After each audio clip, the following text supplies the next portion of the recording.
like his brother when his brother was in here training. Very attached, of course, anxious, wanting to see him, just really focus on his other half.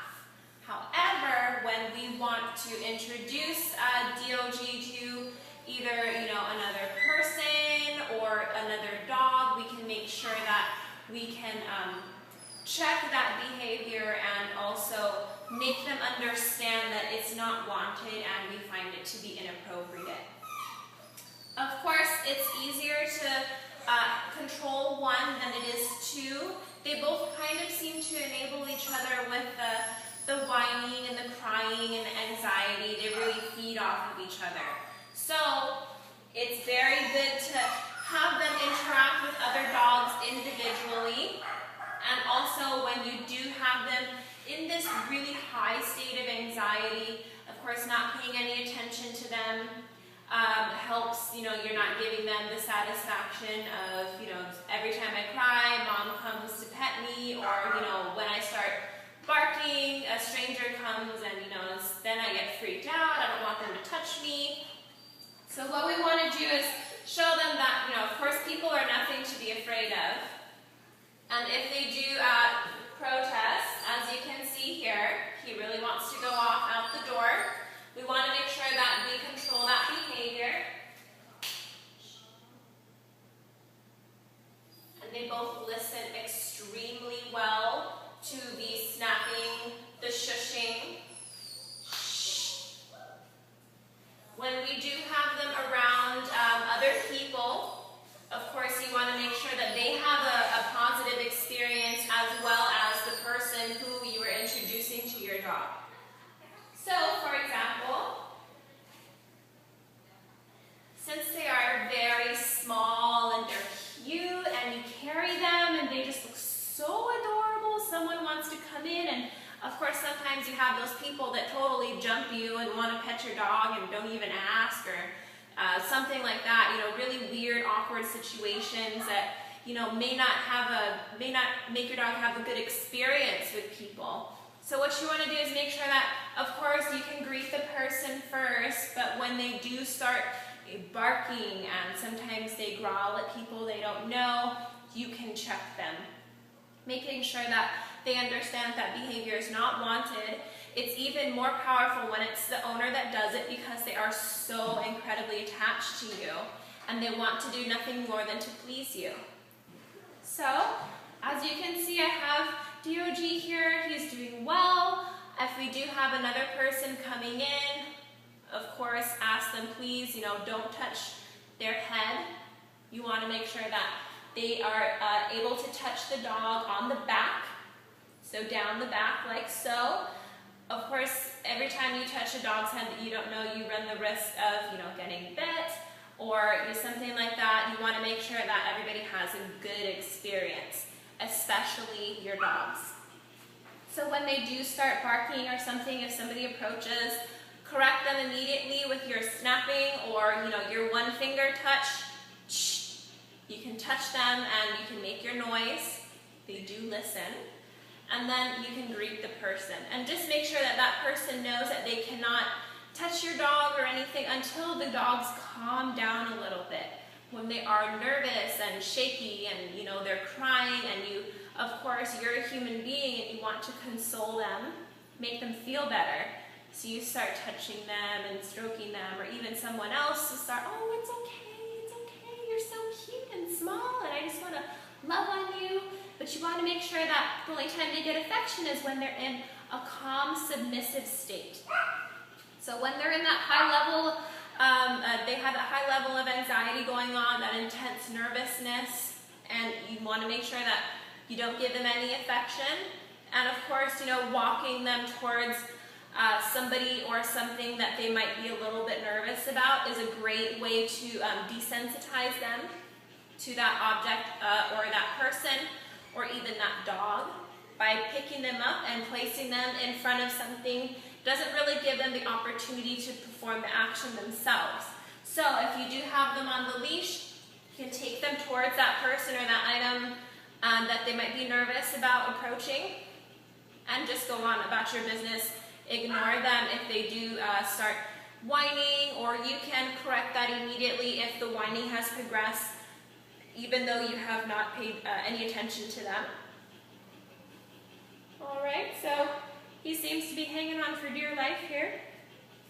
When we do have people come into the house, what you want to do is make sure that your dogs don't rush the door.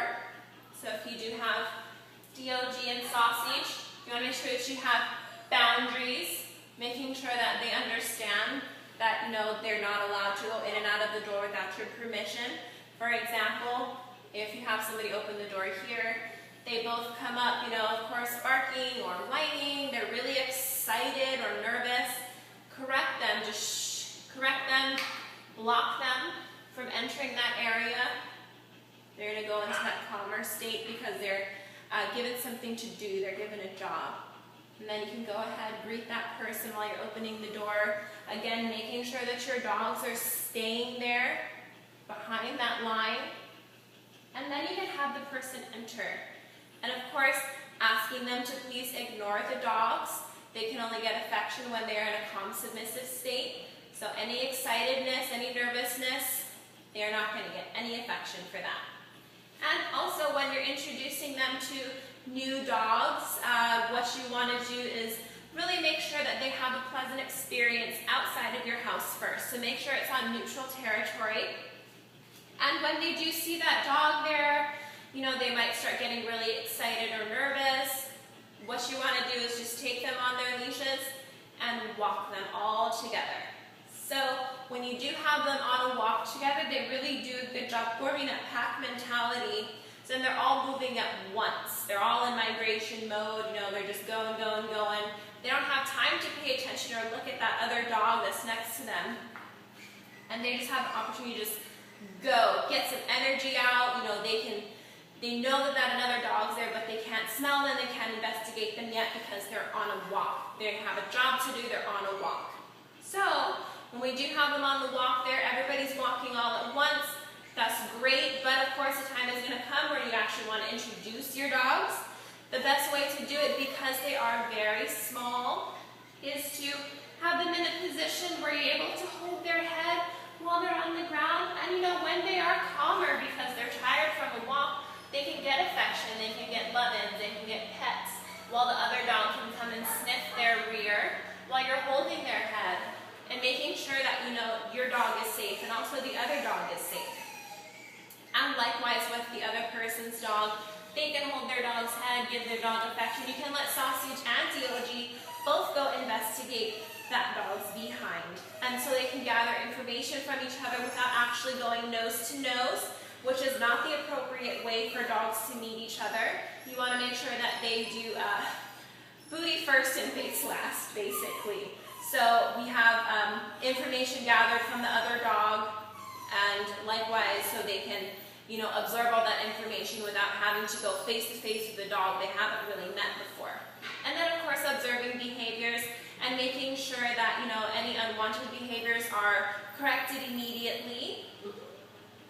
He's doing very well right now.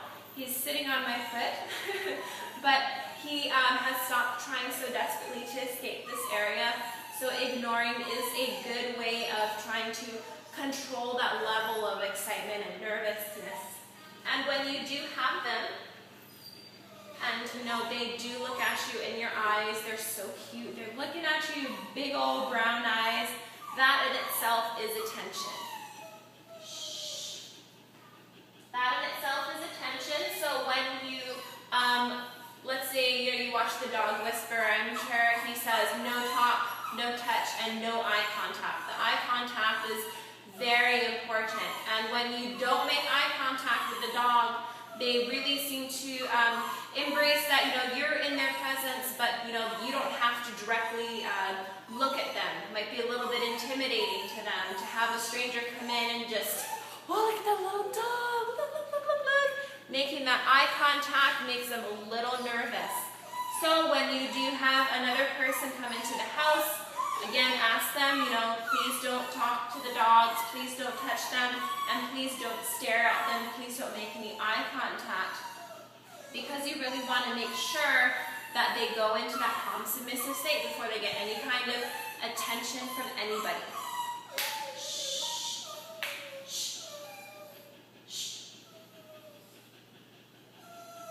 All right. So when we do have the chair, for instance, I know that you probably have them on your lap because they're so small, and that's the perfect place for them to be. They're so cute. So we do have the chair here. We want to make sure that they know that the chair is your property. And as you can see, he is trying to come up into my lap, but the only way he can come up is, when I ask him to approach and put his paws on me. So anytime before that, I can ask him to get off or stop jumping.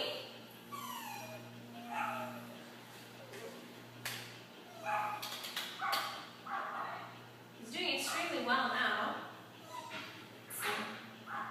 He's sitting very nicely, which is great.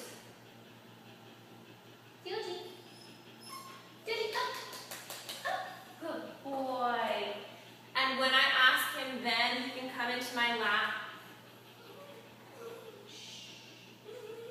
He's doing a really good job.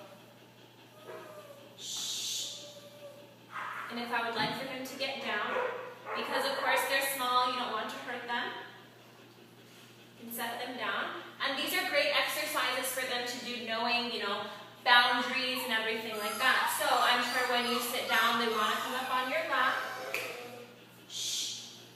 They want to come up on your lap. When they do, just remember you did not invite them, so you can tell them off. Move yourself away, off. If you do have a leash, you can gently lead them down. You don't want to hurt them, of course. Be very gentle because they are so small.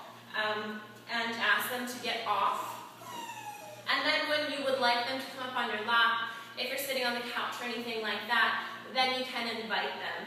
So just make sure that you work on that all the time and that you are able to invite them onto the couch or the bed or what have you. And they do listen, definitely. So when you want them to get off, just remember, have them get off.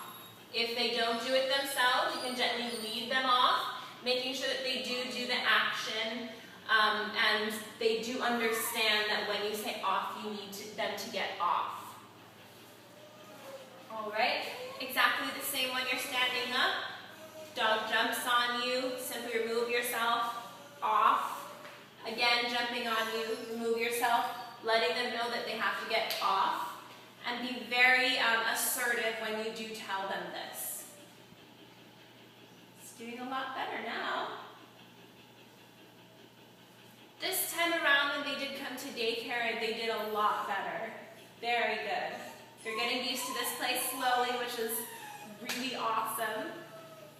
Anyway, this has been Nicole here at DOG, just going over some basics of how to introduce your dogs to other dogs and also people, and also going over some boundaries involving yourself and also your house. We'll see you later.